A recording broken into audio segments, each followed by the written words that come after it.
To the business news now, Jamaicans in the diaspora may find it harder to send remittances to their loved ones as a 1% excise tax on remittances takes effect today. The measure outlined in Trump's Big Beautiful Bill was passed by the United States Congress in July.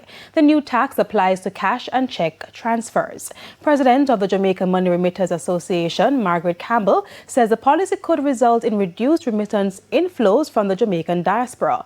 However, Ms. Campbell says there are alternatives available to avoid incurring this tax. We also have another set of customers who will switch to digital or using a digital instrument like a debit card or a credit card, or going online or using the transaction apps that are available in the sending markets. If they switch to digital, then they will not incur this tax.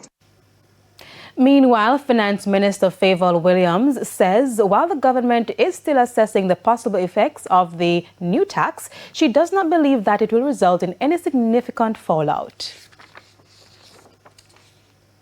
As of today, January 1, the National Housing Trust began accepting applications for refunds of contributions made in 2018.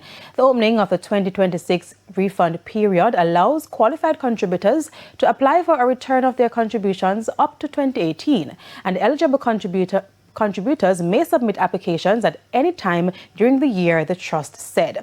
All mortgagors whose accounts are up to date are also eligible to apply for a refund of their contributions. The NHT stressed that refund applications must be submitted online only through its official platforms.